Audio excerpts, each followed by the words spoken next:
So, for today's deep dive, we are getting into one of the most frustrating paradoxes in social impact work, Hmm. especially for essential services like, safe water and sanitation.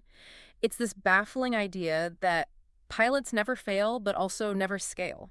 It's a huge and unfortunately very real problem. I mean, we're talking about something that impacts nearly 3.3 billion people. The base of the pyramid. Exactly. And you even see this with giant sophisticated companies. Look at Procter and Gamble. They had these chlorine sachets for water treatment. Hmm. The pilot looked great. Okay. But the moment they tried to scale it, revenues just cratered. Yeah. They had to pull their investment. The economic return you need for that large-scale adoption, it just wasn't All there. right, so let's unpack that. Our mission here is to figure out why. Why does that initial success just fizzle out when it's time to grow? Right. In the pilot phase, these organizations achieve what the sources call internal consistency. All the parts of their business model, value creation, customer ID, it all lines up.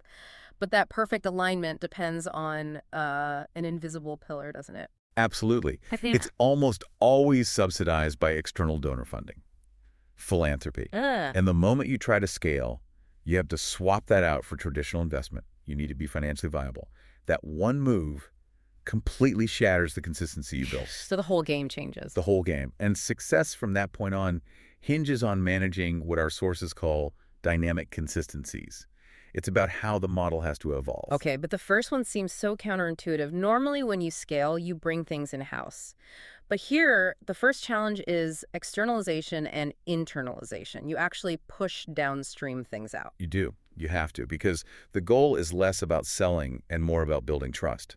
So you externalize things like sales and distribution to, say, local Like entrepreneurs. the Sarvahal franchisees in India. Exactly. They already have that deep local trust that would take a big organization years and a ton of money to build on its own. Okay, so if you're externalizing distribution to save money and get that trust, why are you then forced to internalize upstream activities?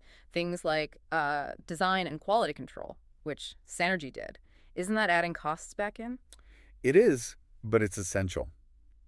Because in these markets, failure is it's unforgiving. If your product fails even once, the negative word of mouth can be catastrophic. Right. Seriously, something like 80% of purchasing decisions are driven by what your neighbors say.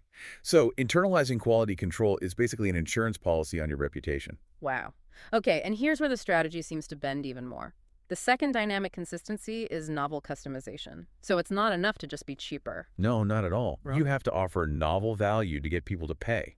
Take No. Manila Water. They didn't just offer cheaper water from trucks, they invested in pipes, giving people 24/7 access. That's a real tangible benefit. It's a huge benefit, and that made the system worth paying for. But then you run into the next problem. That novel value shows you that, oh, Yeah. everyone's needs are actually different. Precisely.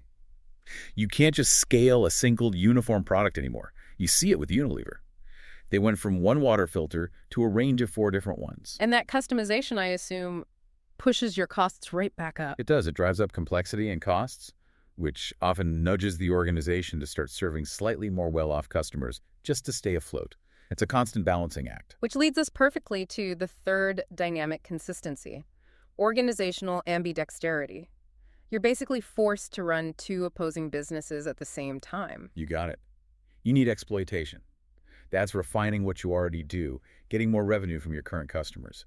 Like X-Runner selling hygiene products with their sanitation services. Okay, and at the same time. You also need exploration, searching for totally new markets and services. You see Sulab doing this, moving into biogas. That sounds absolutely exhausting. I mean, managing those two things at once, like soil running a sanitation service while also trying to sell compost to big companies, it feels less like a strategy and more like a recipe for burnout.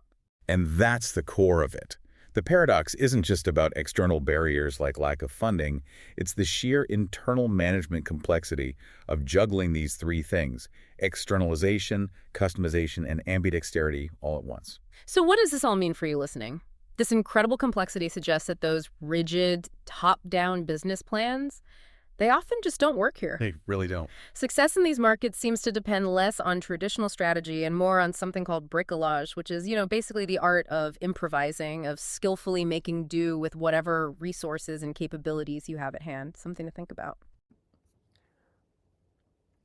Thank you for listening to Mission Possible, innovating for the world's most marginalized. This podcast is built on the outstanding work of our students Those curiosity and commitment drive much of the research and storytelling you hear. Each episode is grounded in academic research and shaped through close collaboration with our partners. To learn more about the research and partnerships behind this podcast, feel free to contact us. Thank you for joining.